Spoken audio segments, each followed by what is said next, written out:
দুইটা ইম্পর্টেন্ট বিষয় নিয়ে আমাদের কথা বলার আছে। প্রথম বিষয়টা হচ্ছে আমরা ইতিমধ্যে খবর পেয়েছি যে বাংলাদেশের প্রায় পনেরোটি ব্রিজে যে টোল দেওয়ার যে ব্যবস্থাটি এইটি বন্ধ করে দেওয়া হয়েছে স্টুডেন্টদের কথা বলে। আমাদের জায়গা থেকে স্পষ্ট বার্তা, এটি রাষ্ট্রের একটি যে আয়, এই আয়ের একটি অংশ এই ব্রিজগুলোতে যে টোল দেওয়ার বিষয়টি। সো কেউ স্টুডেন্টদের কথা বলে হোক, বৈষম্য বিরোধী ছাত্র আন্দোলনের কথা বলে হোক, এই নামের অপব্যবহার করে কেউ বাংলাদেশের কোথাও ভুলে এই কাজ করবেন না। প্রত্যেকটি ব্রিজে টোল দিবে, এমনকি বৈষম্য বিরোধী ছাত্র আন্দোলনের ব্যানারে কোনো যদি ত্রাণের ট্রাকও বাংলাদেশের যে কোনো জায়গায় যায়, সেই ট্রাকও টোলের টাকাটি দিয়ে তারপরে যাবে। কারণ এই রাষ্ট্রকে যদি আমরা স্টেবল করতে চাই, আমার রাষ্ট্রের যে অর্থনৈতিক অবস্থা সেটিকে আগে স্টেবল করতে হবে।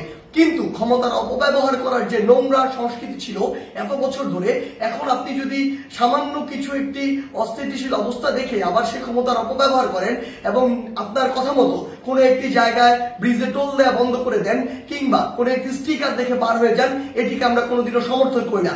আমাদের জায়গা থেকে স্পষ্ট বার্তা, অবশ্যই প্রত্যেকটি ব্রিজে এই টোল যেটি সেটি টোল দিয়ে যেতে হবে। এবং আরেকটি হচ্ছে যেটি, যখন এই ব্রিজে কোনো একটি গাড়ি এভাবে ত্রাণের কথা বলে বা অন্য কোনো প্ল্যাটফর্মের কথা বলে টোল ছাড়া চলে যাচ্ছে, আরো অনেক গাড়ি আসলে টোল ছাড়া এইভাবে ওই গাড়ির সাথে চলে যাচ্ছে। এই যে অপসংস্কৃতিটি কিংবা ক্ষমতার অপব্যবহারের যে নোংরা বিষয়টি, এটি আমরা কখনো সমর্থন করি না। রাষ্ট্রের যে আয়ের সেক্টরগুলো রয়েছে সেগুলো সুন্দরভাবে চলতে হবে রাষ্ট্রের সুন্দরভাবে চলার জন্য। আরেকটি গুরুত্বপূর্ণ বিষয় যেটি আমরা দেখতে পাচ্ছি, বিগত 16 বছরে আওয়ামী লীগ ফ্যাসিস্ট সরকার কি করেছে, তার ক্ষমতার অপব্যবহার করেছে। আওয়ামী লীগ বাদে অন্যান্য যত রাজনৈতিক দল ছিল, ওই রাজনৈতিক দলগুলোকে বিভিন্ন মিথ্যা মামলা দিয়েছে, হয়রানি করেছে, চাঁদাবাজি করেছে কিংবা তাদেরকে এলাকা ছাড়া করেছে, যেটিকে আমরা কখনোই সমর্থন করি না। বলেই আজকে 16 বছর পরে হলেও ছাত্র জনতার গণঅভ্যুত্থানের মধ্য দিয়ে আওয়ামী লীগের পতন হয়েছে, আওয়ামী লীগ দেশ ছাড়া হয়েছে। কিন্তু আজকে যদি এই গণঅভ্যুত্থানের পরেও আমরা দেখি অন্য কোনো একটি দল বা অন্য কোনো একটি দলের নেতাকর্মীরা ঠিক একই কাজটি করে, তাহলে আপনারা এই আওয়ামী লীগ থেকে কি শিক্ষা নিলেন? একটা জিনিস মনে রাখবেন, আমরা আসলে এই নির্যাতকের পরিবর্তন চাই না, আমরা এই নির্যাতনের যে সিস্টেমটি সেটির পরিবর্তন চাই। আমাদের জায়গা থেকে স্পষ্ট বার্তা, আপনাদের চোখের সামনে স্টিল জ্বলন্ত অনেকগুলো উদাহরণ রয়েছে, সেগুলো থেকে শিক্ষা নিন, না হলে জনগণ আপনাদেরকে আস্থা করে নিক্ষেপ করবে।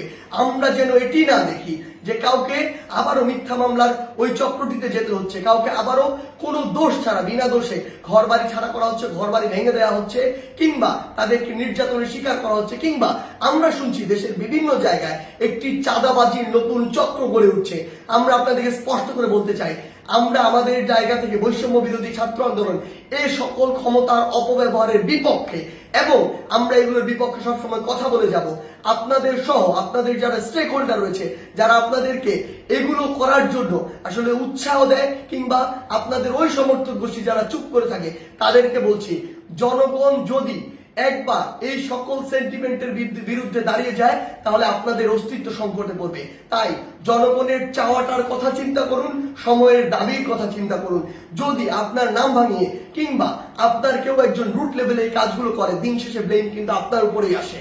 সো এই জিনিসটি মাথায় রেখে পুরো বাংলাদেশে এই যে নতুন আরেকটি 16 বছরের যে বিভিন্ন চিত্র ছিল, উদাহরণ ছিল, সেগুলোর যে নতুন আরেকটি এক্সটেনশন কেউ তৈরি করছে নতুন করে, কিংবা নতুন আরেকটি সংস্কৃতি কন্টিনিউ করার চেষ্টা করছে, আমাদের জায়গা থেকে স্পষ্ট বার্তা, আমরা এটি সমর্থন করি না। এবং আমরা অন্তর্বর্তীকালীন সরকারকে স্পষ্ট করে বলতে চাই, আইন শৃঙ্খলা রক্ষাকারী বাহিনীর মাধ্যমে, বিচার বিভাগের মাধ্যমে যারা এই মিথ্যা মামলা থেকে শুরু করে চাঁদাবাজি, নির্যাতন, হয়রানি, ঘরবাড়ি ভাঙচুর এরকম কোনো কিছুর সাথে জড়িত, তাদেরকে স্পষ্টভাবে আইনের আওতায় আনা হোক।